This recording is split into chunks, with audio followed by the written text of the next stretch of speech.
It is a cold and dark night in Salem, Massachusetts. Mary walks down a long dirt road on her way to Salem Village.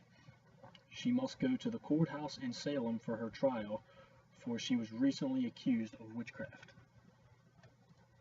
The road was windy and well traveled, often by her when she would go into town for the day to gather things that she needed. All the leaves have fallen from the trees, leaving them bare and empty. Her body is shaking from the cold wind on her skin, and she can see her breath in the night air. As she is walking alone, her mind starts to travel from her slow walk into town. She begins to think about all the things that brought her to this very moment. Why am I here? What did I do to deserve this? Goody Johnson forced me to become a witch. I never wanted to do any of this. It's not my fault. The houses that are usually full of people are now empty and quiet. There are a few faint lights left on in the houses. It seems people must have left in a hurry. Mary feels more alone now than ever. The only sound she hears is the rustle of the wind in the trees. Mary enters Salem Village almost at nightfall. She sees the same houses and stores that she has seen many times before. But something is different. There are no people. The town appears deserted. Not a single person can be found as she walks down the street towards the courthouse. She feels a cold shiver go through her body as she sees the building ahead. She can see the glow of candlelight coming from inside the building. Mary reaches the courthouse, a white building on the far side of Salem Village. The building is old, with a smashed window and a broken bell tower. She walks up to the wooden door, which has been worn and beaten over the long years. The cold brass handle creaks as she turns it. Mary opens the door to the courtroom and steps inside.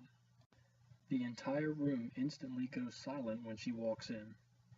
The aisles of the courtroom are lined with people of Salem, eager to hear the fate of an accused witch. As she looks around, everyone is staring at her with hate and judgment.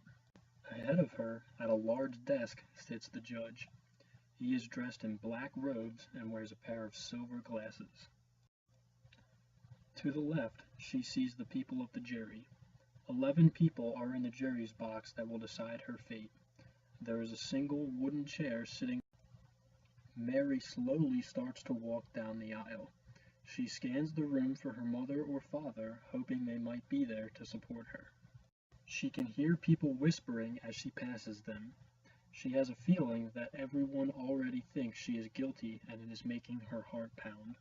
Some of the people in the back start yelling at her. "She's a witch, hang her now." "That's enough," says the judge.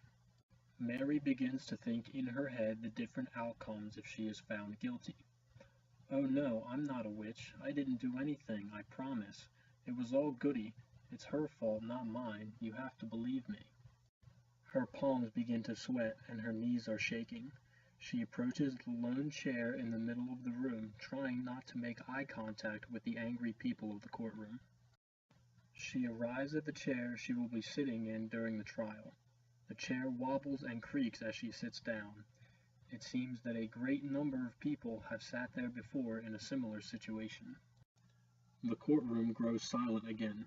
Everyone is watching intently as the trial is about to begin. Mary looks around the courtroom one last time at all the people that used to be her friends. All she can do now is hope that the people of the jury will understand her. She looks now at the man walking towards her.